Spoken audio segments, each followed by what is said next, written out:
음, 보자.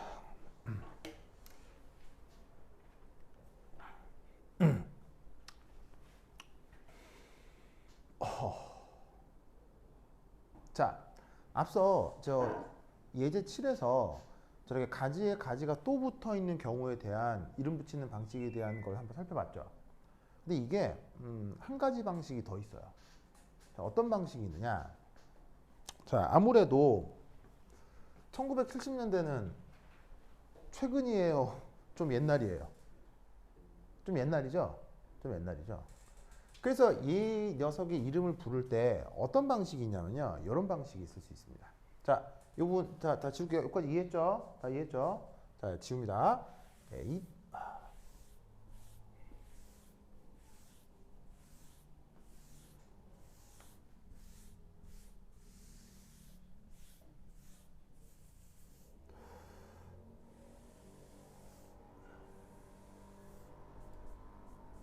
자,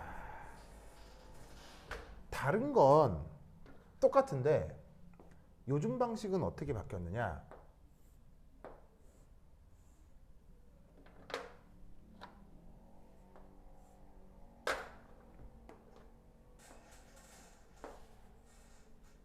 이렇게 바뀌었어요. 이런 방식을 뭐라고 부르냐면 이 핀이라고 합니다. 이런 방식을 핀이라고 해요. 자, 저 핀은 줄임말인데 뭘 줄여 쓴 거냐면 이거예요.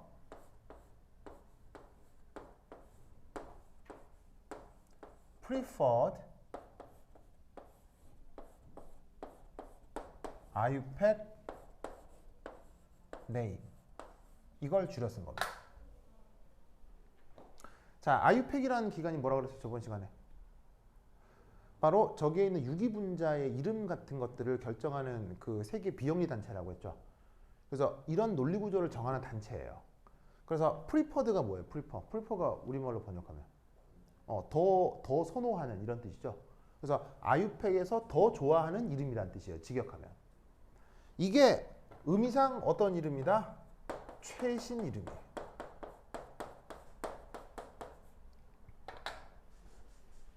자, 이름에 어떻게 최신이 있느냐? 여러분, 한 나라의 법도 고정돼 있어야 계속 바뀌어요. 계속 바뀌죠. 왜죠? 인간의 삶이 계속 바뀌니까요. 예를 들면 조선시대에 경국대전은 되게 훌륭한 법체계거든요. 법 체계적으로 수학적으로 논리적으로 봤을 때도 경국대전은 되게 훌륭한 체계인데 아무리 훌륭해도 경국대전에 보이스피싱 처벌법이 있을 수는 없잖아요. 무슨 말 나겠죠. 그러니까 뭐냐면 유기분자도요. 자꾸 새로운 게 합성되거나 발견될 거 아니에요. 그러면 기존의 구조로 기존의 논리로 표현할 수 없거나 표현하기 불편한 것들이 반드시 나타난다는 얘기예요. 그래서 그런 것까지 포함하기 위해서 이 아유팩 노멘클레이처는 계속 개정이 돼요. 계속 개정이 돼요. 그래서 그걸 개정을 해서 회의를 통해서 개정을 하고 그 개정된 최신의 어떤 논리 구조가 있을 수 있죠. 그걸 핀이라고 해요. 알겠죠? 그러면 아까 얘기했던 건 70년대 방식이고요. 요즘 방식은 뭐냐?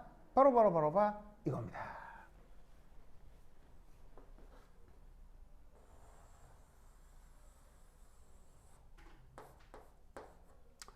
가지 역시 가장 긴 것으로 선택합니다. 가지 역시 가장 길어지는 걸로 가지를 선택해 줍니다. 자, 무슨 말이냐면 아까 70년대 방식은 5번에서 분기가 돼서 이게 어쨌건 가지는 맞잖아요. 근데 70년대 방식은 뭐냐면 여기서부터 하나, 둘, 세 개가 가지라고 생각한 거예요. 그런데 요즘 방식은 어떻게 했냐면 분기된 것을 포함해서 앞뒤로 제일 긴 걸 고르는 거예요. 무슨 말 알겠어요? 제일 길어지는 거. 그것을 가지로 새롭게 정해주는 거예요. 무슨 말 알겠죠? 알겠죠? 자, 그리고 메인 체인의 번호를 부여하듯 가지에도 뭘 부여할까요? 가지에도 번호를 새롭게 부여하는데 이 경우 이 가지의 번호를 어떻게 부여한다? 여기를 1번으로 정합니다. 왜 저기를 1번으로 정하느냐? 그럼 여기가 2번이 되고 3번이 되고 4번이 되겠죠. 맞나요? 그러면 왜 여기를 1번으로 정하냐면 요렇게 메인 체인에 연결된 탄소에 더 작은 본호를 부여하기 위해서예요. 자, 여기를 1번으로 정하면 여기는 3번이 되겠죠. 성목씨 오케이? 그럼 1이면 여기를 1이라면 여기 3이 될 거 아니야. 근데 여기를 1로 하면 여기 2가 되니까 메인 체인에 붙어있는 탄소의 번호가 더 작아질 거라고요. 이해했죠? 그래서 여기를 1번으로 정하고 여기가 2번이 되는 거야. 3번 오케이? 건이 오케이? 자, 그럼 이 상태에서 이런 논리 구조 속에서 보면 자, 메인 체인은 탄소가 9개, 요 가지에는 탄소가 4개인데 그 4개의 탄소 중 3번에 또 뭐가 붙어? 3번에 또 메틸이 붙은 거라 이런 말이지. 무슨 말 알겠죠? 건이 이해했어요? 자, 상목씨 알겠어요? 알겠죠? 알겠죠? 자, 그럼 얘 이름이 어떻게 되느냐? 바로 요렇게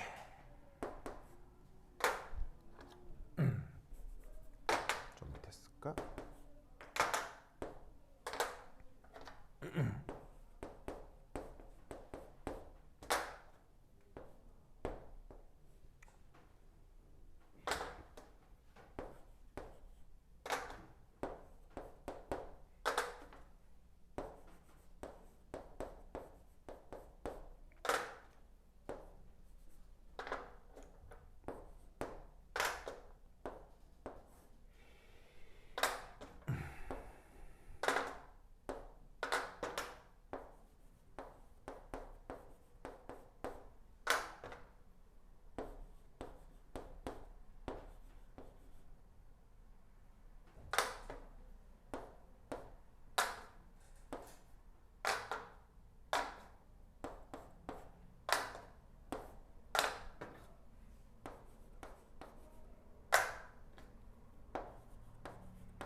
이렇게 이름을 부를 수 있습니다.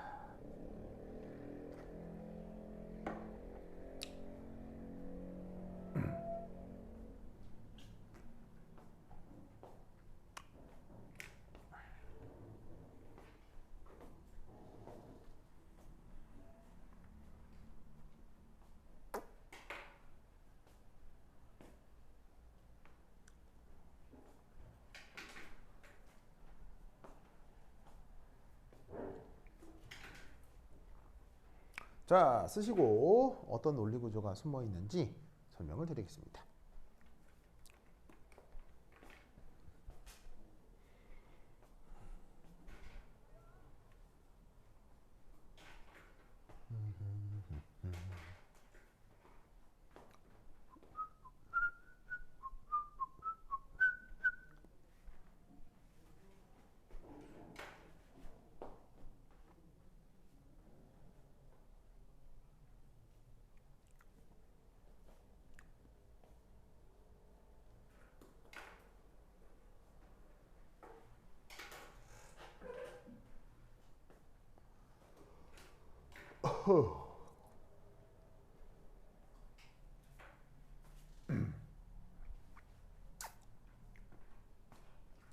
자, 썼어요? 자, 여기서 잘 보시면 7에틸과 23다이메틸은 아까랑 똑같죠? 차이가 없죠? 중요한 게 이제 5번에 붙어 있는 얘들인데 자, 뭔가 그 뉘앙스가 느껴져요? 색깔과 이렇게 어근들을 보면 뉘앙스가 느껴져요? 처음 보는 표현들도 있죠. 처음 보는 표현들도 있으나 뭔가 색깔을 딱 보면 뉘앙스가 좀 느껴질 거예요. 자, 봅시다. 상목 부트 상목 살짝 잦죠? 아니에요? 그래요? 상목 자, 상목 다 썼어요? 네. 자, 상목 자, 느낌상 부트의 뜻은 뭐겠어요? 느낌상 부트의 뜻은 바로 탄소가 4개. 바로 여기에 있는 요 가지의 탄소가 하나, 둘, 셋, 4개가 있다는 걸 뜻하는 접두사예요. 알겠죠? 자, 그리고 아까 여기에 애인이라는 말이 붙었죠. 애인의 뜻은 뭐라고 했어요? 항상 애인의 뜻은 뭐라고 했어요? 단일결합. 그래서 여기 보시면은 메인 체인을 표현할 때 논이 탄소 9개라고 했죠. 아니, 탄소 9개라고 했잖아요. 뒤에 붙은 애인이 단일결합이라고 했었잖아요. 그러니까 뭐냐면 탄소 9개가 단일결합을 한 것도 논네인이고요. 탄소 4개가 단일결합한 것도 부테인. 똑같은 논리 구조를 그대로 써주겠다는 얘기예요. 무슨 말인지 알겠죠? 그런데 그게 논에인은 메인 체인이지만 부테인은 가지죠. 가지기 때문에 뒤에 IL이라는 표현을 써준 거예요. 무슨 말 알겠죠? 알겠죠? 한국식 알겠어요? 근데 여기서 재밌는 건 뭐가 빠져 있죠? E가 빠져 있죠. E를 왜 뺐을까요? 바로 연음을 위해서 그래요.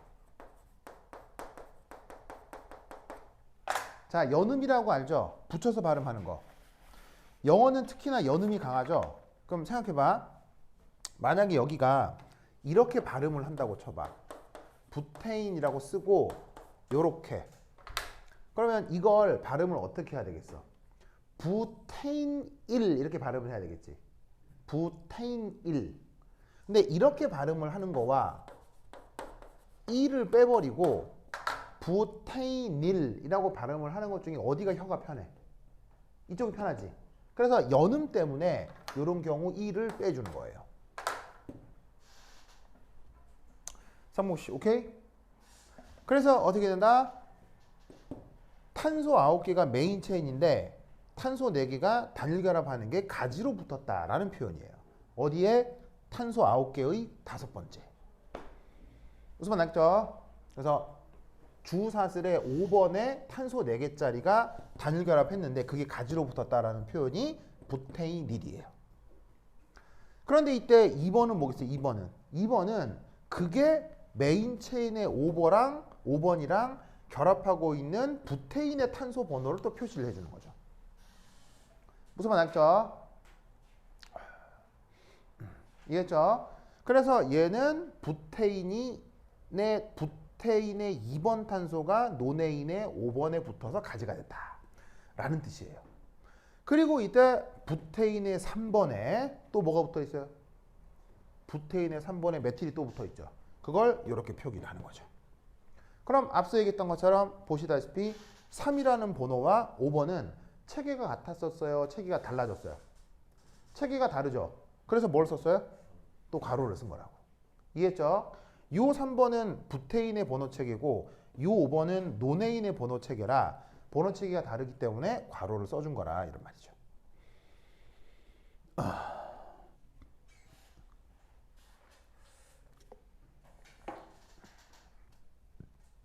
알겠죠? 자, 마지막으로 설명할 건 뭐겠어요? 그 다음 마지막으로 설명해야 될 것. 알파벳 순이죠? 자, 앞서 개수 접두사 알파벳 O 비교에 기본적으로 포함돼요, 포함 안 돼요? 포함되지 않는다라고 했어요. 그래서 지금 누구하고 누가 알파벳 비교가 된 거냐면요. 바로 E와 M이 알파벳 비교가 된 거예요. 무슨 말 알겠죠? 알겠죠? 그러면 여기에 있는 얘도 어떻게 되겠습니까? 모두 다 알파베틱 오더 순서인 거죠.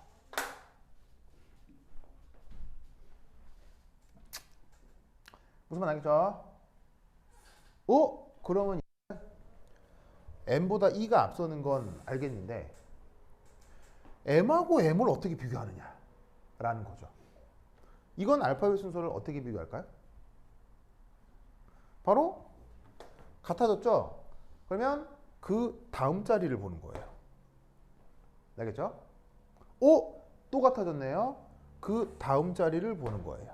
오, 같아졌네요. 어디까지? 계속 따지는 거예요. 계속 따지는 거예요. 무슨 말 알겠죠? 그런데 이때 메틸은 L 다음에 뭐가 없죠? 그런데 얘는 메틸 다음에 B가 등장하죠? 그럼 누가 더 빠르다? 없는 게 더 빨라요. 무슨 말 알겠죠? 없는 건 0번이라고 생각할 수 있는 거죠. 그래서 알파벳 비교를 할 때 앞대가리를 비교하고 그 다음 계속 비교하는 거예요. 근데 이렇게 같아질 수 있잖아요. 어디까지? 달라진 것까지 비교를 하는 거예요. 그때 없는 게 있으면 없는 게 무조건 더 빨라요. 무슨 말 알겠죠? 그래서 제 이름을 다이메틸을 먼저 써주는 거예요. 알겠죠? 이런 식의 체계를 뭐라고 한다? 핑이라고 합니다. 아시겠죠? 이 논리 구조를 꼭 기억해 두시기 바랍니다. 오케이, 됐다.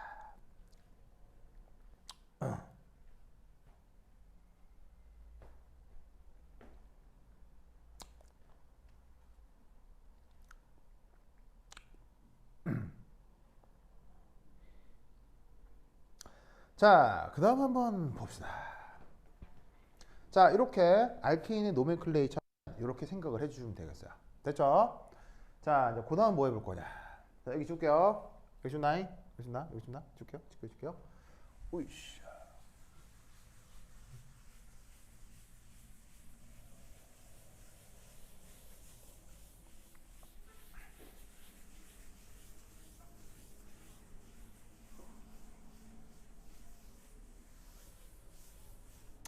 자, 그 다음 해볼 건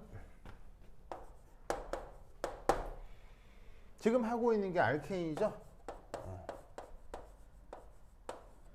이 녀석의 성격을 잠깐 살펴보도록 하겠습니다. 자, 알케인에는 어떤 물리적인 성격이 있느냐인데 우선 첫 번째 1. 화학 반응성이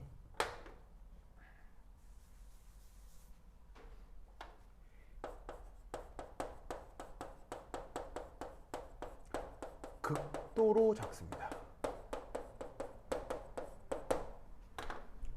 화학 반응성이 극도로 작습니다.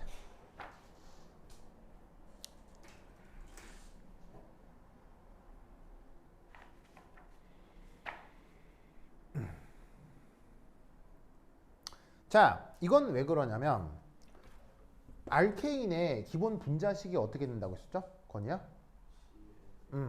바로 탄소가 N개면 수소가 2N 플러스 2개가 되는 것. 이걸 알케인이라고 한다고 했었죠? 기억나시죠? 그래서 구성 원소가 누구하고 누구뿐이냐면요. 탄소하고 수소뿐이에요. 그럼 이때 얘는 어떻게 되느냐? 탄소하고 수소만 있는데 재밌는 건 탄소와 수소의 전기 음성도가 아주 비슷하죠. 어떻게 되냐면 탄소의 전기 음성도는 2.5 정도고요. 수소의 전기 음성도는 2.2라서 정말로 전기 음성도가 큰 차이가 없습니다.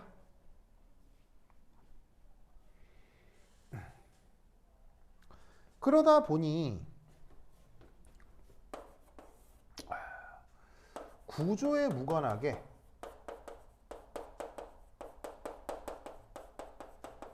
어떻게 된다? 구조에 무관하게 거의 무극성 물질이 되는 거예요.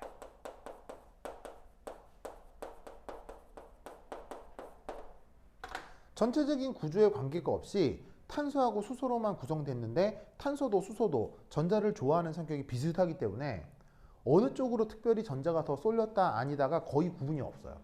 그래서 알케인은 구조에 관계없이 기본적으로 다 무극성이라고 생각하셔도 돼요. 아시겠죠? 알겠죠? 그래서 어떻게 되냐면 구조적으로 전자가 부족한 곳도 전자가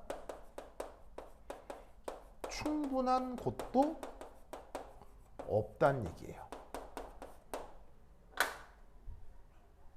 자, 저게 왜 중요하냐면 전자가 부족한 부분이 있다. 그러면 누구랑 반응할 수 있겠어요? 전자가 부족한 애는 누구랑 반응할 수 있겠어요?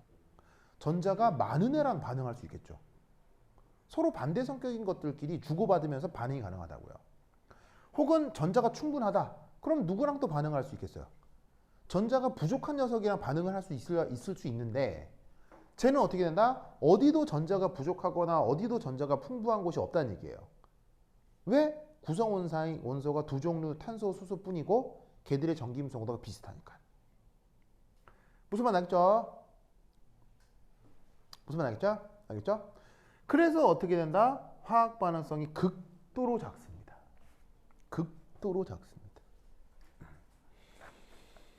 무슨 말 알겠죠? 그래서 얘네들은 화학 반응성이 극도로 작은 만큼 3. 유통기한이 무한대입니다. 유통기한이 무한대? 자, 알케인으로 구성된 대표적인 상품 뭐가 있을까요? 알케인으로 구성된 대표적인 상품 뭐가 있을까요? 이 상품은 거의 알케인으로 구성되어 있어요. 대표적으로 볼까요? 바로 석유요. 석유 땅속에 얼마나 묻혀 있어요? 천년 만년 묻혀 있죠. 천년 만년이 뭐야? 몇 억 년 묻혀 있어? 몇 억 년. 몇 억 년 묻혀 있어도 그게 변해요, 안 변해요? 안 변하죠. 저것 때문에. 알겠어요? 그 다음 또 하나의 상품 뭐가 있을까요? 양초요. 여러분 양초 사두면 썩어요? 그냥 그대로 있어요? 영원히 있죠? 양초 절대 안 썩어요. 알겠어요? 영원히 그대로예요. 무슨 뜻인지 알겠죠? 왜 유통기한이 없다? 화학 반응성이 극도로 낮기 때문이다. 아시겠죠? 그래서 이 알케인은 여기 줄게요.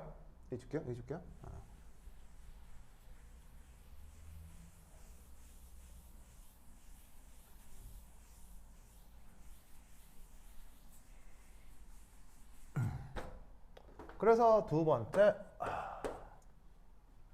어떻게 돼? 상온에서 액체인 경우가 있을 수 있어요. 상온에서 액체인 경우. 그 액체가 뭐 예를 들어서 액체인 경우 뭐 이렇게 뭐 여러 가지 있을 수 있는데 예를 들어서 뭐 탄소가 다시 자 예를 들어서 탄소 5개에 수소 12개 혹은 탄소 6개에 수소 14개 이런 식의 자 탄소 5개면 이름이 뭐라고 있었죠? 펜테인 6개면 헥세인이라고 한다고 했었죠. 그래서 상목씨 헥스의 뜻은 탄소 6개를 뜻하고요. 자, 펜트의 뜻은 그럼 뭐겠어요? 탄소 5개를 뜻하는 거예요. 그래서 이런 것 등등이 상온에서 액체인데 상온에서 액체인 경우 유기 반응의 용매로 잘 사용이 됩니다. 아시겠죠? 여러분 당연히 용매는 그 자체가 반응해요? 용질이 반응하는 거예요? 용질이 반응하고 용매는 반응하면 그 용매가 아닌 거죠. 무슨 말인지 알겠죠? 그러니까 유기 반응에 용매로 사용된다는 얘기는 반응 안 하니까 용매로 쓰자 이런 거죠. 상무씨 알겠죠? 알겠죠? 이게 가장 기본적인 그 알케인의 특징이 되는 겁니다. 아시겠죠? 알겠죠? 오케이 됐다.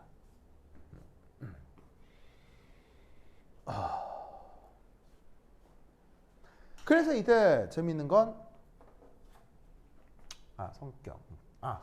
이게 여기에 들어가는구나. 4번이라고 합시다. 동그라미 4번으로 바꿉시다. 왜냐하면 반응성이 극도로 작기 때문에 용매로 사용되는 거니까 논리구조적으로 저기에 들어가는 게 맞겠네요. 그런데 이제 이 알케인도 어떻게 돼? 원래 매우 격렬한 화학 반응 등에는 참여를 할 수 있습니다.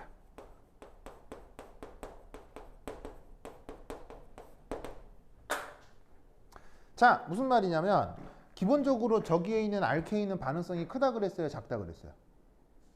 반응성이 아주 작다고 했죠. 하지만 반응 조건 자체가 매우 격렬하다. 이거는 알케인의 성격이 아니라 조건 때문에 저 알케인도 어쩔 수 없이 반응이 돼야 되는 경우가 있겠죠. 무슨 말 알겠죠? 그 격렬하다고 하는 반응이 크게 두 가지입니다. 몇 가지? 크게 두 가지. 첫 번째가 바로 연쇼. 상목 씨, 연쇼가 누구랑 반응하는 거예요? 그렇지. 샨쇼와 반응하는 거죠. 그리고 연소는 현상적으로 뭐가 보여? 현상적으로 뭐가 보여? 연소는 현상적으로 뭐가 보여? 불. 무슨 말 알겠죠? 그러면 불난다. 그럼 이건 격렬한 거예요? 안 격렬한 거예요? 매우 격렬한 거죠. 아시겠죠? 즉 불사 지르면 불은 붙는다 이런 말이에요. 무슨 말 알겠죠? 그러니까 석유를 갖다가 뭘로 쓰는 거예요? 불이 붙으니까. 양초도 마찬가지고 땔감으로 쓰는 거잖아요. 불은 붙기 때문에 땔감으로 쓴다 이런 말이죠. 상목씨 오케이? 자, 참고로 연쇼 영어로 뭐라고 하죠? 연쇼 영어로. 학교 교재에 이게 중요한 단어는 영어로 나오는 경우가 있거든요. 그래서 연쇼 영어로 뭐예요? 버르버르버르바 컴버스천이라고 합니다.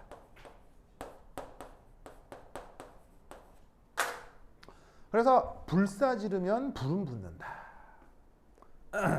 자, 그러면 저기에 있는 알케인의 연소 반응식을 한번 써볼게요. 아까 얘기했듯이 탄소가 N개면 수소가 몇 개? 알케인은 수소가 2N 더하기 2개. 성혹씨 오케이? 됐죠? 자, 얘가 누구랑 반응하는 것이 연소 반응? 산소랑 반응하는 것이 연소 반응. 알겠죠? 그럼 이게 이제 만약에 특별한 언급이 없이 그냥 완전 연소가 되었다. 그럼 이런 거는 옛날에 뭐 중학교 때 막 이런 거 많이 써봤을 거예요. 완전 연소가 된다. 그러면 이 탄소는 완전 연소가 되면 뭐가 만들어지죠? CO2가 맹그러지고요. 수소는 산소랑 반응하면 뭐가 되죠? 바로 휴중기가 될 거라 이런 말이죠.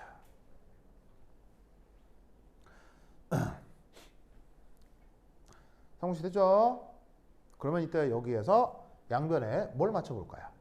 양변에 질량 보존을 맞춰봅시다. 자, 여기 탄소 몇 개? N개. 그럼 여기다가 뭐 써주시면 되겠어요? N. 여기 수소 몇 개 있어요? 2N 더하기 2개 있죠. 그럼 여기다가 뭘 써주시면 되겠어요? N 플러스 2를 써주시면 되겠죠. 그죠? 그럼 여기 산소가 총 몇 개냐면 2N개에 3N 플러스 1개니까 여기다가는 2분의 3N 플러스 1을 여기다가 곱해 주시면 되겠네요.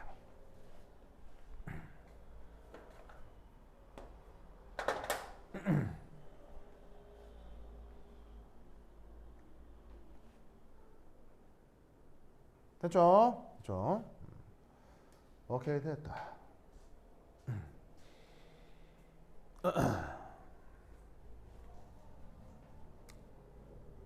오케이, 됐다. 성우 씨 왜? 왜? 왜 뭔데? 응? 왜? 응? 누구 왔어요? 왜 왜? 아 날파리가 와서 이제 내가 그 관찰하고 있었어요? 그래 알겠습니다. 성우 씨 생물 좋아하는구나. 어? 그렇구나. 진짜 생물 좋아해요 진짜로? 생명체 좋아해요? 진짜로요? 그럼 건이 좋아해요? 건이 좋아해요? 건이 좋아해요? 그렇구나. 그렇구나. 알겠습니다. 건이는 성목이 어때요? 싫어요? 그게 좋아요? 그래 알겠습니다. 좋네요. 생명체를 사랑하는 우리 성목 씨, 좋아요. 좋습니다. 혹시 생물 학문도 좋아해요? 생물 학도 좋아해요? 그건 또 별개일 수 있잖아요. 생물은 좋아해도 생물 학은 좋아하느냐? 그래요? 학교 생물은 어때요? 어려워요, 쉬워요? 아닌데 외울 거 많죠. 이해가 안 될 건 없는데 외울 게 되게 많죠. 그래서 내가 일찌감치 생물을 포기했죠. 내가 생명 완전 제벽이에요. 그 뭐에서 포기했냐면 무슨 사이클? 뭐 광합성이 무슨 사이클 나오잖아요. 거기서 때려쳤어요. 이건 내 길이 아니다. 이거 무슨 말이야? 이거 다짜고짜 외워야 되잖아요. 그래서 이건 내 길이 아니다. 그래서 나는 의대 가면 공부를 못 했을 거예요. 그런 거를 심하게 더 외워야 되는 게 의대라서 더 기가 막힌 사이클들 많을 거 아니에요. 의대 가면. 그 도저히 외울 자신이 없더라고요. 그래서 나는 의대는 안 되겠다. 그때 일찌감치 이제 알았죠. 네. 하여튼 그렇다. 자 보자. 자 여기 준다. 준다. 8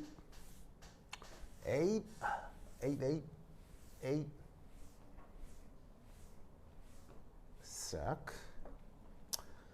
자 아주 격렬한 반응만 참여 가능하다고 했죠.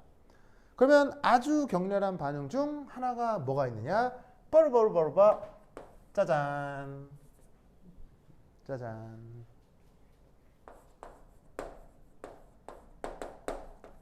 radical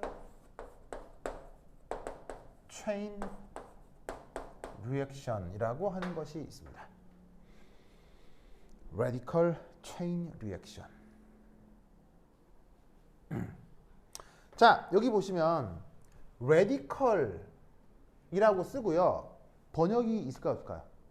번역 없습니다. radical은 그냥 radical 이렇게 한글로 씁니다. 즉 번역이 전혀 없다는 얘기죠. 자 radical의 아주 중요한 성격은 뭐냐면요. 바로 이 녀석이 홀전자 화학종입니다. 홀전자 화학종입니다. 그걸 화학에서 통칭하여 레디컬이라고 합니다. 알겠죠? 자, 보통 여러분들 루이스 구조 그리면요. 루이스 구조가 기본적으로 무슨 룰을 만족하게 돼 있어요? 옥텟 룰을 만족하게 돼 있죠. 옥텟 룰을 만족하면 그게 결합전자건 비공유전자건 무조건 뭘 이루게 돼 있어요? 옥텟을 만족한다면 결합전자건 비공유전자건 무조건 뭘 이루게 돼 있어요? 쌍을 이루게 돼 있죠. 쌍쌍쌍. 쌍은 전자 몇 개를 뜻하는 거예요? 2개. 옥텟 만족하면 무조건 전자 쌍으로 있다고요. 그런데 얘는 전자 쌍이 아니라 홀전자. 그럼 당연히 얘는 옥텟 만족하는 거겠어요? 옥텟 만족하지 않는 거겠어요? 바로 얘는 옥텟 미만족입니다. 만족하지 않아요. 그러면 쟤는 화학 반응성이 클까요? 화학 반응성이 작을까요? 얘는 화학 반응성이 very reactive. 굉장히 반응성이 큽니다. 굉장히 반응성이 큽니다. 그래서 레디컬이라고 하는 화학종의 특징, 첫 번째 홀전자 화학종이고, 두 번째 옥텟을 만족하지 않고, 세 번째 아주 반응성이 크다. 성씨 알겠죠? 그렇죠? 그리고 이제 저 레디컬. 자, 저 레디컬은 묘하게도 화학에서 사용하는 말이 생각이 안 나냐? 화학에서 사용하는 말이 생각이 안 나냐? 사용하는 억지 전문 용어임과 동시에 일상생활에서도 사용하는 형용사입니다. 레디컬 영한사전을 찾으면 무슨 뜻일까요? 정답. 네. 영한사전에 이렇게 돼 있어요. 과격한, 급진적인. 영한사전에 이렇게 돼 있어요. 그러면 과격하고 급진적인 애가 화학 반응에서는 어떻다는 얘기예요? 반응성이 뎁다 크다. 무슨 말 알겠죠? 쟤는 일상생활에서도 쓰고요. 그 다음에 이제 뭐 영어로도 이게 뭐냐면 화학 전문 용어로도 쓰는 거고 알겠죠? 그래서 왜 막 뭐 유럽이나 미국에서 무슨 테러 이런 거 있을 수 있잖아요. 유럽하고 미국 사람들이 하도 지은 죄가 많아서 보복하려고 테러하는 사람도 있죠. 근데 사실 또 테러 역시 또 죄를 짓는 거예요. 네, 왜냐하면 또 완전 무관한 사람들을 이제 사람들이 피해를 보게 되는 거니까. 그러니까 사실은 모든 미국 사람과 모든 유럽 사람들이 나쁜 놈은 아니잖아요. 근데 몇몇 권력을 가진 미국 애들과 권력을 가진 유럽 애들이 존나 나쁜 짓을 하거든요. 근데 그거를 이제 그거를 당한 나라 사람들 보통 어디 사람들이겠어요? 중동이나 아프리카 사람들이 되겠죠. 존나 빡칠 거 아니에요. 예, 그래서 이제 복수를 하는 거지. 근데 복수는 누구한테 해야 돼요? 정확한 그 대상에 해야 되죠. 근데 이놈의 복수를 어떻게 하는 거예요? 그냥 무차별로 하는 거예요. 이거는 범죄가 되는 거죠. 무슨 말인지 알겠죠? 이건 범죄예요. 이거는 사실은 전쟁 상황에서도 이건 전쟁 범죄가 되는 거예요. 그래서 테러리즘이 문제가 되는 건데 중요한 건 그런 테러가 나타났을 때 미국이나 유럽 신문에 뭐라고 난다? 미국이나 유럽 신문에 뭐라고 난다? 딱 헤드라인 이렇게 나요. Radical Terrorism 이렇게 딱 나와요. 그때 쓰는 단어예요. 무슨 말 알겠죠? 그때 쓰는 단어입니다. 네. 일제시대 때 그 우리 독립투사들도요 암살하고 폭탄 던지고 했죠. 근데 일제시대 때 우리 독립투사들의 요 암살은요 테러가 아니에요. 왠지 아세요? 폭탄 던지고 쏘잖아요. 이건 테러가 아니에요. 일제시대 때 했던 건. 왠지 아세요? 왠지 아세요? 이게 그 아프리카나 저기 중동 애들이 하는 그 테러리즘 하고요. 그 우리 독립투사들이 했던 건 이거는 그하고 완전 다른 거예요. 자, 본질은 비슷하죠. 복수죠. 복수고 체제의 변화죠. 본질은 뭐 본질이라고 할까? 이제 사실은 같은 목적일 수 있는데 왜 우리 독립투사들의 행위는 뭐냐면은 그 테러리즘이 아니냐면요. 우리 독립투사들이 했던 건 그건 테러리즘이 아니고 뭐라고 표현하냐면 직접 행동이라고 표현해요. 이거는 테러리즘하고 완전 다른 거예요. 뭐다? 독립투사들이 하는 직접 행동은요. 어떻게 되는지 아세요? 온리 타겟이에요. 온리 타겟이에요. 무슨 말 알겠어요? 그러면 이 타겟에 뭐가 들어가겠어요? 이 타겟에 뭐가 들어가냐면 바로 일본의 정치인, 일본의 군인, 그리고 친일파. 얘네들만 처단할 수 있어요. 무슨 말인지 알겠죠? 즉 조선이나 일본의 보통의 시민들 있죠? 에게는 직접 행동을 하면 안 돼요. 무슨 말인지 알겠죠? 그렇죠? 즉 일제시대 때 우리 독립투사들의 도덕적 수준이 어땠다? 굉장히 숭고했다. 무슨 말인지 알겠죠? 그러니까 이 저기 중동이나 이런 사람들의 테러하고 다른 거야. 알겠죠? 다른 거야. 이게 되게 자랑스럽게 멋진 거야. 알겠어요? 멋진 거야. 그래서 이제 이 얘기를 옛날에 김선아한테 해줬더니 김선아가 뭐라 그랬게요? 에이, 그러니까 독립을 못했지. 뭐 그렇긴 하더라고요. 그렇긴 하던데 뭐 하여튼 무슨 뜻인지 알겠죠? 근데 이건 결과론적인 문제고 우리나라 사람들은 뭐 과정 역시 중요하게 생각했다라고 하는 거예요. 무슨 말 알겠죠? 상당히 도덕적 수준이 상당히 높았다. 그러니 우리나라가 지금 이렇게 우여곡절 끝이긴 하지만 이렇게 멋진 문명을 이루고 사는 거예요. 원체 사람들의 도덕적 수준이 높기 때문에. 무슨 말 알겠죠? 그렇죠? 하여튼 이렇습니다. 그래서 이것과 관련된 하여튼 재밌는 에피소드 엄청 많은데 뭐 여하튼 하여튼 그렇다. 그래서 어쨌건 레디컬을 그때 쓴다. 무슨 말 알겠죠? 그다음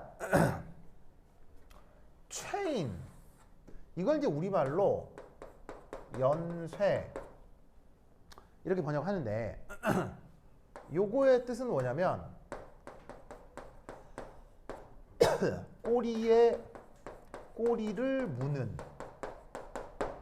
이렇게 아주 뭐시냐면은 이제 번역해도 상관없어요. 약간 이제 은유적으로 번역해도 상관없는데 얘를 정확하게 번역하면 이런 뜻이에요. 정확하게 번역하면 바로 이겁니다. 바로 봐. 어떤 단계의 생성물이 다음 단계의 반응물이 되는 이라는 뜻의 형용사예요. 그걸 은유적으로 표현하면 꼬리에 꼬리를 무는 이렇게 번역할 수가 있는 거죠. 상무씨 오케이? 그래서 어떤 단계의 생성물이 다음 단계의 반응물이 되는 알겠죠? 그걸 체인이라고 하는 뜻의 형용사가 되는 거예요. 이거 아셔야 돼요. 그걸 이제 우리말로 연쇄라고 번역한 건데 이게 번역이 좀 이상한 게 봐봐. 연쇄살인마. 연쇄살인마. 무슨 말 알겠어요? 아니면 연쇄살인. 연쇄살인. 이라는 번역을 생각해봐요. 그러면 연쇄의 뜻이 무슨 뜻이죠? 연쇄의 뜻이? 어느 단계의 생성물이 다음 단계의 반응물이 되는 거잖아요. 그러면 연쇄살인이라는 것을 이 말로 그대로 직역을 하면 이런 뜻이 돼야 되는 거예요. 누군가가 누군가를 죽였어요. 그래서 이 사람이 피를 질질질 흘리고 죽었어요. 근데 갑자기 얘가 벌떡 일어나요. 벌떡 일어나서 좀비가 된 거야. 무슨 말 알겠죠? 그래서 갑자기 또 남대없는 사람을 얘가 또 죽이는 거야. 좀비가. 이게 연쇄살인이에요. 무슨 말 알겠죠? 어떤 단계의 생성물이 다음 단계의 반응물이 되는 거. 이게 연쇄살인이라고. 무슨 말 알겠죠? 그래서 연쇄살인을 영어로 뭐라고 하지? 연쇄살인을 영어로 뭐라고 해요? 바로 serial killing이라고 해요. 체인이 아니라고요. 그래서 연쇄살인은 잘못된 번역이고요. 어떻게 번역하는 게 더 좋겠어요? 연속살인이에요. serial killing은 한 놈이 계속 사람들을 죽이고 다니는 거죠. 그걸 번역할 때 연속살인으로 번역을 하는 게 더 좋은데 번역을 이상하게 번역한 사람이 말 뜻을 모른 거예요. 체인이라는 말과 serial이라는 말과 연쇄라는 말의 뜻을 모르는 사람이 번역을 한 거예요. 무슨 말 알겠죠? 알겠죠? 네. 그래서 지금 하려고 하는 건 radical serial 리액션이 아니고 radical chain 리액션을 해볼 거다. 무슨 말 알겠죠? 알겠죠? 자, 그럼 이제 어떻게 되느냐? 이렇게 됩니다. 지금 몇 시죠? 10분이요? 오케이. 가만히 있어봐. 지금 바로 집에 가야 돼요? 아니면 좀 더 할 수 있어요? 좀 더 하고 내일 좀 덜 하는 건 어때요? 어때요? 괜찮아요? 괜찮아요? 오케이. 자, 그러면 요거 하는 거 마무리하고 갑시다. 왜냐면 끊기가 좀 그래서 마무리하고 갑시다. 알겠죠? 자, 그럼 이제 자, 여기 줄게요. 줄게요.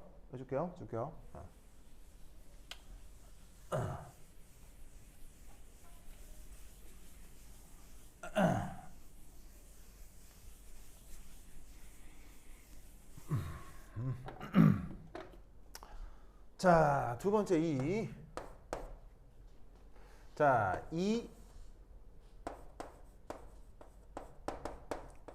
radical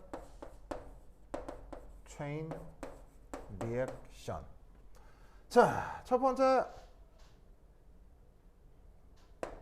1.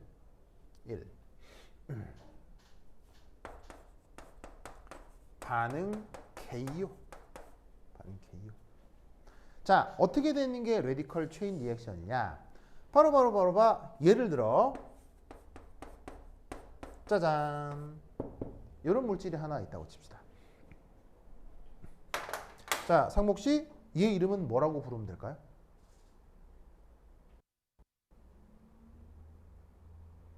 얘가 바로 그 유명한 메테인입니다. 메테의 뜻이 뭐라고 했죠? 탄소 몇 개 있는 거? 한 개 있는 걸 뜻합니다. 탄소 하나 있으니까 메트, 그리고 그려보면 루이스 구조 그리면 단결합으로만 되어 있거든요. 그래서 얘 이름이 바로 그 유명한 메테인입니다. 메테인이란 말 들어본 적 있죠? 뭐 쉽게 얘기하면 메탄가스 뭐 이런 말 들어본 적 있잖아요. 그 메탄가스가 제가 얘기하는 거예요. 자, 여기에 짜잔 어떻게 되느냐? 바로 봐. 염소 가스를 반응을 시킵니다. 그리고 이제 여기에 뭘 써주냐면 짜잔 이런 녀석을 써줍니다. 이게 무슨 표실까요? 저게 무슨 표실까요? 나중에 여러분 이제 해석하기도 아직 뭐 보호의 수소원자 모델 이런 거 안 했죠. 이번 이제 방학 기간 동안에 나오고 하게 될 건데 그런 거 할 때 나오는 어떤 화학적 표현입니다. 그래서 H를 플랑크 상수라고 하고요. U를 빛의 진동수라고 하는데 저게 어떤 의미인지는 나중에 얘기를 하도록 하고 지금 유기화학 반응에서는 HU 그러니까 H의 꼬부랑 이런 표시가 나오면 얘 그냥 뭘 뜻하는 거다? 바로 봐. 자외선. 빛을 뜻합니다. 왜? 자외선 알죠? 체육 시간에 밖에 나가 있었더니 자외선을 맞아서 내 피부가 탔어요. 할 때 그 자외선. 무슨 말 알겠죠? 그렇죠? 그래서 자외선 표시를 저 유기화학에서는 HU 이렇게 많이 표현합니다. 그래서 HU가 있으면 이게 자외선 뜻하는구나. 그러면 이게 나중에 어떻게 되느냐? 바로 봐. 짜잔.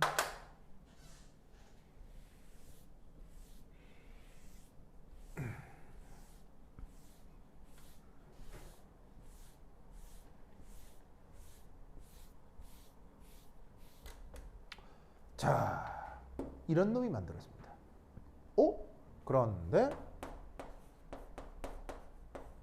얘도 만들어집니다. 그런데 얘도 만들어집니다. 그런데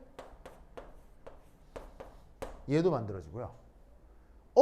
그런데 얘도 만들어집니다. 그리고 기타 등등등등. 알겠죠? 이런 식으로다가 잔뜩 혼합물이 나타납니다.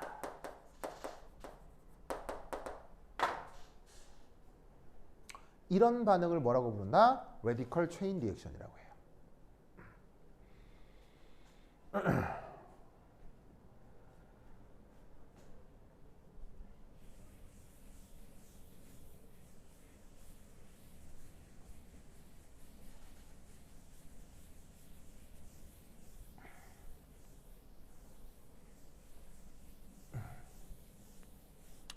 오케이.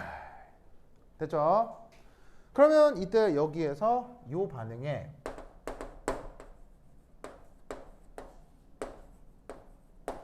미케니즘 살펴보겠습니다. 미케니즘. 어떻게 저런 일이 벌어진지 살펴볼 건데요. 이 레디컬 체인 리액션은 명심하세요. 세 단계로 구분됩니다. 몇 단계? 세 단계. 자, 첫 번째가 뭐냐? A.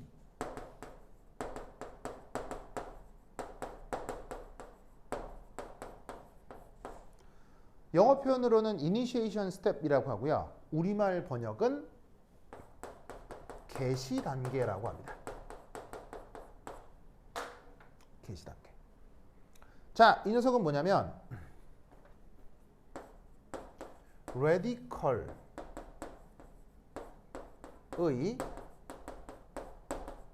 최초 형성 단계입니다.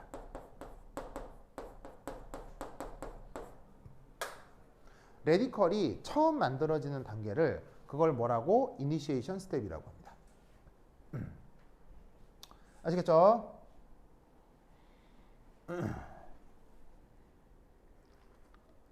그러면 레디컬이 어떻게 처음 만들어지느냐? 지금 저 주어진 반응에 대해선 바로 봐 이겁니다.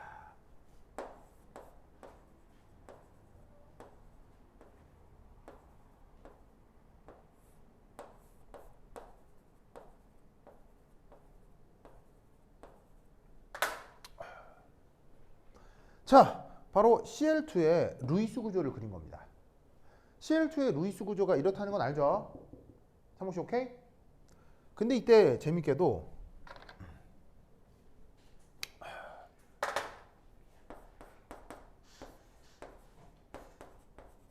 할로젠 분자는 뭐 여러 가지 이유가 있는데 기본적으로 결합력이 작습니다. 그래서 어떤 일이 벌어지냐면 자, 아까 썼던 것처럼 HNU 이게 뭐예요? 아까 자외선 표시라고 했죠? 이 자외선이 딱 쪼여지면 할로젠 분자는 놀라웠게도 무슨 일이 벌어지느냐? 바로 봐 결합 해리가 나타납니다. 결합이 쪼개져 버린다는 것이지요. 아시겠죠? 그래서 어떻게 되느냐? 바로 봐 여기 있는 이 염쇼 결합을 이루고 있는 두 개의 전자가 어떻게? 보시다시피 짜잔 이렇게 쪼개져서 얘가 염소 원자 상태로 이렇게 바뀌는 거예요.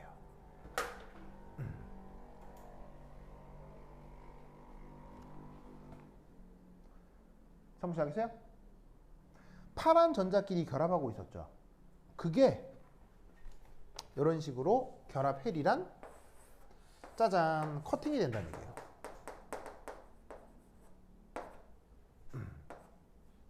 아시겠죠? 자, 이때 앞으로 이제 유기화학에서 자꾸 나올 표현인데 전자 이동 표시. 이게 이제 유기화학에서 자꾸 나올 거예요. 이거 익숙해져야 돼요. 자, 뭐냐? 짜잔. 요런 식의 홀전자가 이동을 할 경우는 반화살표를 써요. 근데 요런 식으로 전자가 쌍으로 움직이면 온화살표를 씁니다.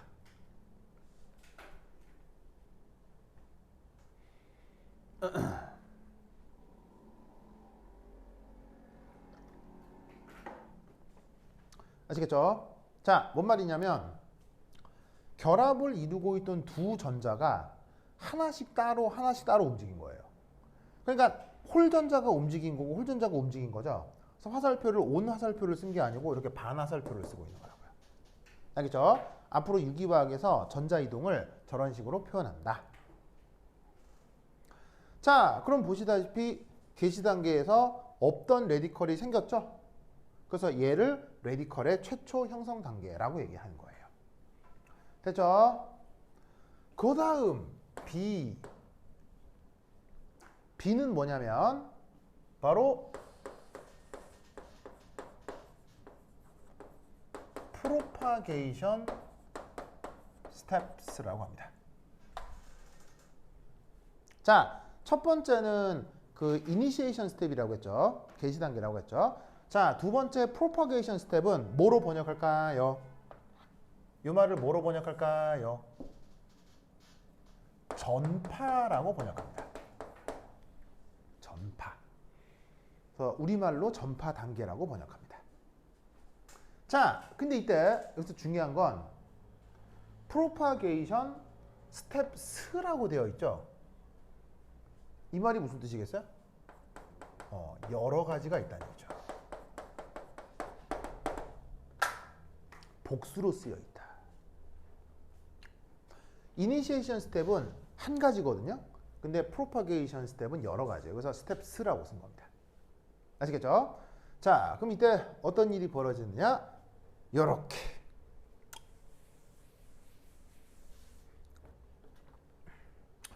자, 처음에 탄쇼가 요래 있었어요.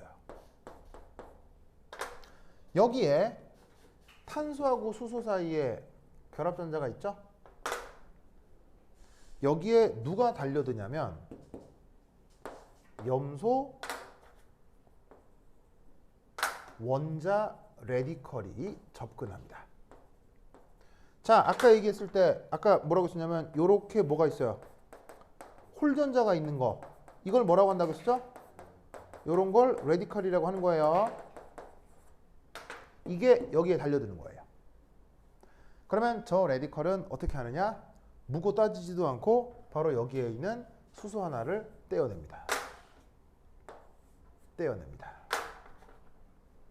그러면 그 다음 어떻게 바뀌느냐?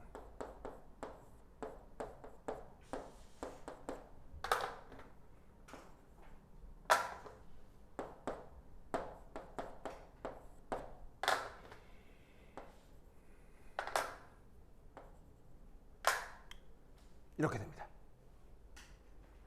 아시겠죠? 자, 그럼 잘 보세요. 오, 여기 HCl이지, HCl. 이거 어디 있어요? HCl. HCl 어디 있어요? 여기 있네. 이렇게 만들어진다는 얘기예요. 알겠죠? 이해했죠? 자, 그 다음. 자, 이게 전파 단계인 건, 자, 프로파게이션 스텝. 자, 얘 정의가 뭐냐? 여기 한 번 썼어야 되는데 빼먹었네. 자, 이니시에이션 스텝은 레디컬의 최초 형성 단계라고 했죠. 자, 프로파게이션 스텝은요. 여기 밑에 한 줄 쓰세요. 뭐냐면 레디컬의 구조가 바뀌는 거예요.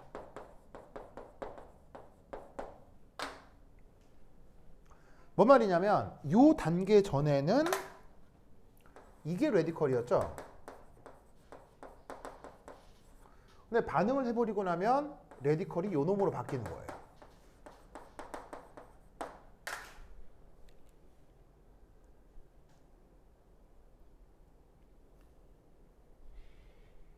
알겠죠? 상호 오케이? 자, 그런데 그 다음 또 어떤 일이 벌어지느냐? 바로 봐.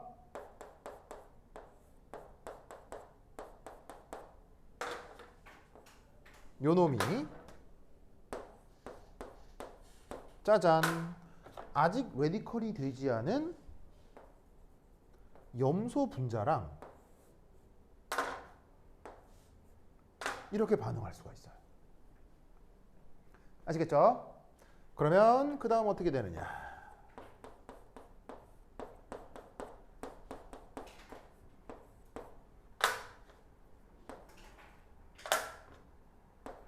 이렇게 되고 그 다음 요렇게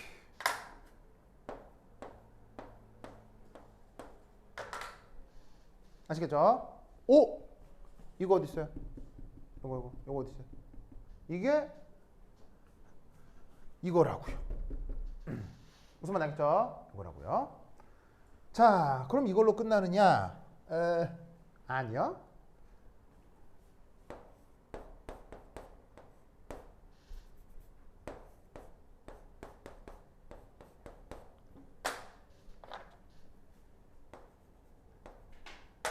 여기서 만들어진 이 분자가 다시 또 이 염소 레디컬이랑 또 반응할 수 있어요.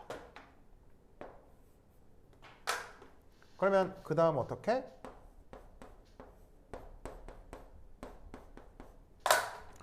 요렇게 그리고 요렇게 될 수 있죠.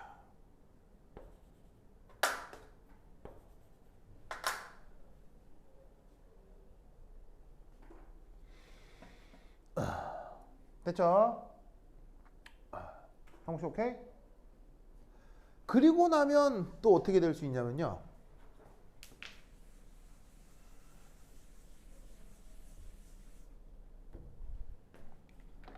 바로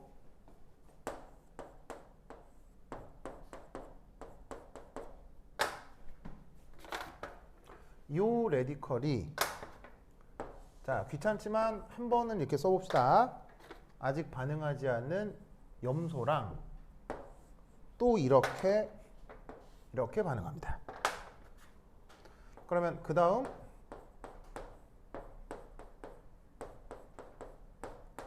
짜잔, 짜잔, 이렇게 되겠네요.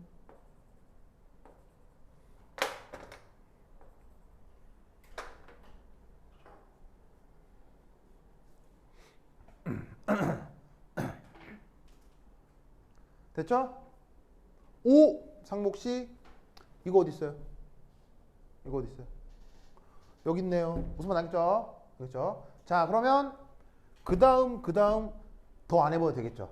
계속 이게 계속 아주 랜덤하게 지 안에서 난리를 치는 거예요. 그 안에서 지들끼리 반응했다. 그 다음 또 나와서 또 확 짬뽕이 되는 거예요. 아시겠죠? 그래서 propagation steps. 자, 그리고 다시 한번 그 단어 확인을 해봅시다. 체인의 뜻이 뭐라고 했어요? 체인의 뜻이. 어떤 단계의 생성물이 다음 단계의 반응물이 되는 게 체인 리액션이라고 했죠. 봐봐요. 어떤 단계의 생성물이 그 다음 단계의 반응물이 되네. 다 그럴 거예요. 무슨 말이에요? 계속 꼬리에 꼬리를 물고 이렇게 된다고. 그래서 이런 걸 체인 리액션이라 한다 이런 말이에요. 성씨 알겠죠? 알겠죠? 자, 그 다음 마지막. 자, 다 썼어요? 다 썼어? 다 썼죠? 자, 여기 지운다. 여기 지울게요. 지울게요. 8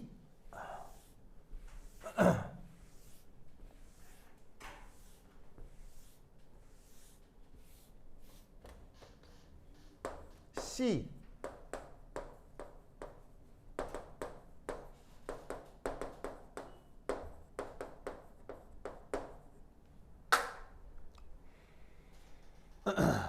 자, 원래 표현은 termination steps라고 하고요. 우리말 번역은 종결이라고 번역합니다. 종결. 그리고 역시 또 얘 또한 복수로 표현되어 있기 때문에 당연히 어떻게? 여러 가지가 나타납니다. 자, termination steps의 정의는 요거예요. 바로 레디컬의 소멸. 레디컬이 없어지는 단계가 종결 단계입니다.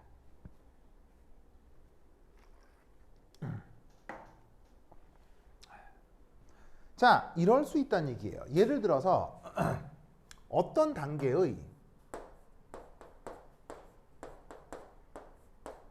짜잔 요렇게 만들어진 레디컬. 이게 사실 아주 난데없이 이런 분자가 옆에 또 있을 수도 있잖아요. 무슨 말 알겠어요? 그럼 아까 얘기했듯이 레디컬은 반응성이 크다 그랬어요? 반응성이 작다 그랬어요? 반응성이 아주 큰데 지들끼리 만나는 거야. 그럼 반응 잘하겠어? 반응 못하겠어? 냅다 잘하겠지. 서로 반응성이 크니까. 그럼 어떻게 된다? 얘하고 얘하고 반응을 해버리면 바로 봐.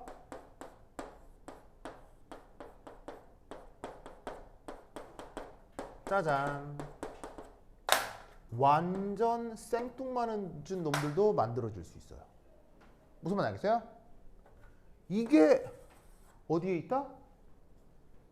여기 있는 거예요. 저기에 다 표시도 못할 정도로 잔뜩 혼합물이 만들어진다는 얘기예요. 뭐 아니면 이런 것도 가능하겠죠. 어떤 단계에서 보시다시피 염쇼, 슈쇼 요런 레디컬이 만들어졌는데 또 어떤 단계에 염쇼가 두 개가 짜잔 반응을 해버리면 뭐가 되겠어요? 짜잔. 요런 놈이 맹걸어지겠죠? 얘는 어디에 있어요? 얘는? 여기 있네요. 무슨 말 알겠죠? 이런 식으로 어떤 생성물들이 전파 단계에서 만들어질 수도 있고 종결 단계에서 만들어질 수 있는 거예요. 이게 잔뜩 짬뽕으로 섞여 있는 거예요. 아시겠죠? 이렇게 진행되는 반응을 레디컬 체인 리액션이라고 합니다. 이 또한 두 개만 있는 게 아니고요. 그냥 무지막지하게 다양하게 있는 거예요. 됐죠? 이때 이 많은 반응을 외워야 되느냐? No. 얘는 외우는 게 아닙니다. 얘는 뭐만 알면 되냐면 이니시에이션, 프로파게이션, 터미네이션의 정의만 알면 됩니다. 정의. 자, 이 반응이 무슨 단계였죠? 이게 무슨 단계였어요? 바로 개시 단계, 첫 번째 단계였죠. 개시 단계를 이렇게 찾으면 됩니다. 반응물에는 레디컬이 없다가 생성물에 레디컬이 있어. 그럼 무슨 반응? 개시 단계예요. 이니시에이션이. 아시겠죠? 자, 이게 무슨 반응이었죠? 전파 단계였죠?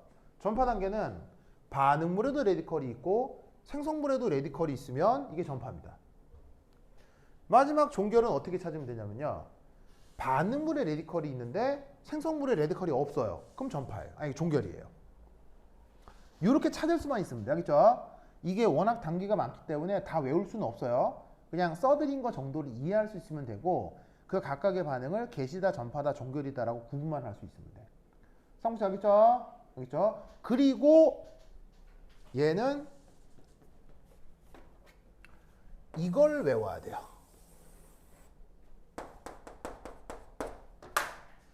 즉 알케인 것에 할로젠 사용해서 자외선 때리면 이런 식으로 염소가 하나도 붙을 수 있고 두 개, 세 개 잔뜩 붙을 수 있는 짬뽕이 된다를 저걸 개요를 외워야 돼. 무슨 말 알겠죠? 성수 알겠어요? 이렇게 레디컬 체인 리액션을 설명해 보았습니다. 오케이, 됐다. 지금 몇 시죠? 몇 시요? 38분이요? 33분이요? 오케이, 됐다. 그러면 내일은 10시 반에 올래요? 원래 10시까지잖아요. 10시 반에 올래요? 아니 10시에 와서 빨리 끝낼래요? 어떻게 나와요? 10시 반에 오는 게 좋아요? 좀 30분이나 좀 더 자는 게 낫죠? 네. 내일 그럼 10시 반에 보도록 하겠습니다. 지금 둘밖에 없으니까. 고마워요. 내일 꼭 와주세요. 알겠죠? 내일은 더 중요한 거 할 거예요. 시험에 무조건 나오는 거 할 거예요. 그렇죠? 네. 그럼 여기까지. 다음 시간에 만나요. 안녕.